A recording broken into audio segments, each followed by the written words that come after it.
Inona mahatonga ny olona iray ho miavaka amin'ny olona rehetra? Ny fahaizany ve? Sa ny talentany? Sa ny fitsikiny fotsiny? Tamin'ny fiainako voalohany tamin'ny Nick Voltsed dia resy lahatra aho fa nahita olona niavaka iray. Nanomboka tamin'ny fotoana niresahany tamiko ny fiainany, izay tena mahafinaritra dia variana aho tamin'ny fomba nampiasain'Andriamanitra ity olona tsisy tanana sy tongotra ity ho lasa tanan'Andriamanitra soa tongony. Lazainy dada hoe teo anilany eny hono izy tamin'ny fotoana naterahako. Raha vao nahita ny soroko ny voaka hono izy dia niororo. Neveriny hoe tsy hitany mamako izany voaka satria tsisy tanana vanana. Dia lasa izy nivoaka ny efitra amin'ny fiterahany. Tsy nampino azy ny zavatra hitany. Avy eo nalantona azy ilay dokotera dia nambarany hoe tsisy tanana vanana ny zanako e. Dia hoy ilay dokotera hoe tsisy tanana mihitsy izy sady tsisy tongotra roa koa.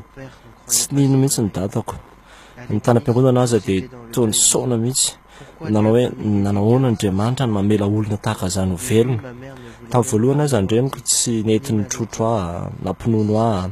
Tsy atakitra be zareo tamin'ny volana voalohany ary nila fotoana betsaka mihitsy zareo vao niverina natoky an'Andriamanitra indray.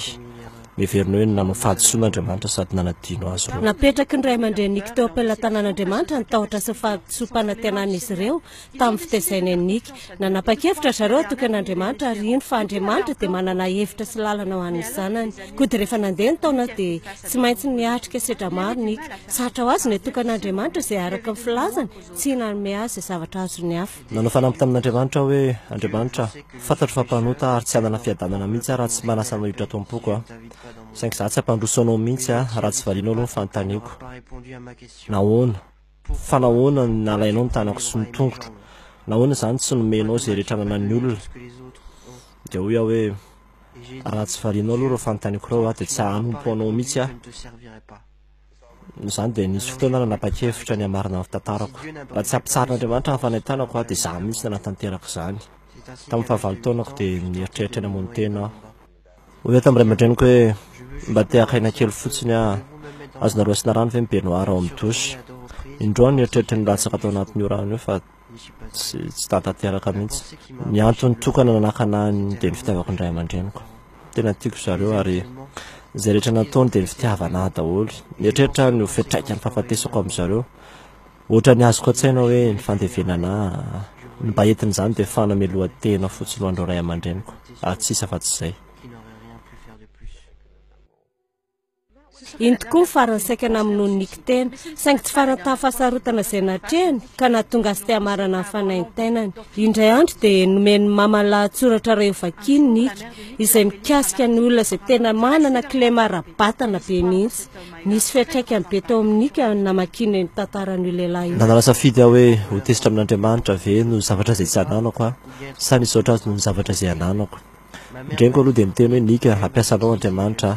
Tsy haiko hoe aroviana na ahoana fa ataony fotsiny. Izay teny izay dia ohatry ny takany vono nanomboka nitsimoka tao anako. Tena tsapako fa kaitsinitsina hoe feno vatany ivelany nefa ravaravany ao anaty ao. Teo vao tsapako fa Andriamanitra koa afaka manasitrana na tsy manova ny toe-javatra misy azy. Mikonjeso ny fiainako rehefa namaky ny jaona 7 tamin'ny 15 taonako. Misy lehilahy tamin'io tantarana lehilahy teraka jambatra ny ekipon-dreniny. Dia ny olona hoe Jesosy fa nahoana io olo io ohatran'izao. Dia Jesosy hoe mba hanehoana ny voninahitr'Andriamanitra.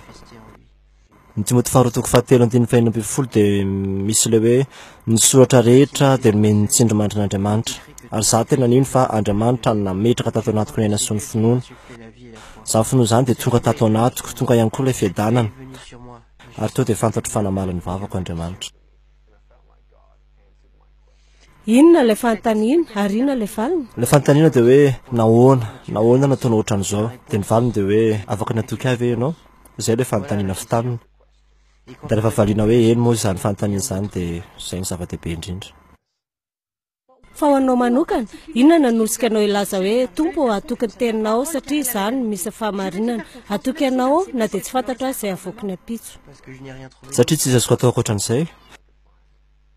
Tsisy afaka ny hanome ny fiadanana. Fantatro fa ny olona manana tanana roa aza tsy afaka hanome ny fiadanana.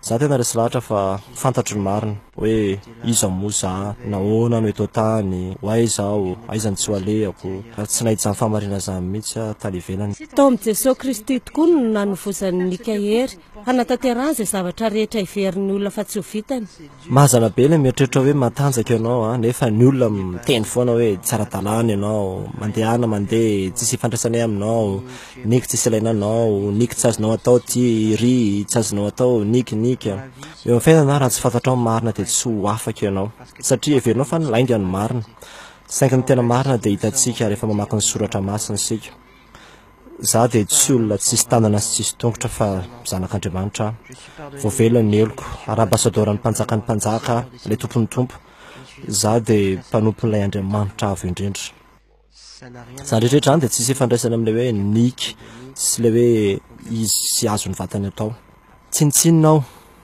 tsinitsinina mihitsy saingy Andriamanitra kosa velona atao anatotro ary ankehitriny za dia mivelona noho ny heriny izay rehetra azony Jesosy dia azoko avokoa amiko raha tsy omen'Andriamanitra mirakla azy ianao dia ianao mihitsy ilay mirakla mba ho famonjena ny olona hafa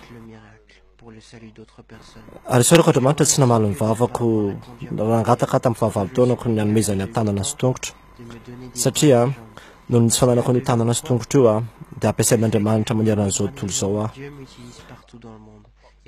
farany teo azy zay dia nahita olona efa ho roa etsy eo nanaiky handray an'i Jesosy Kristy ho tompo sy mpamonjy ny fiainan'izy ireo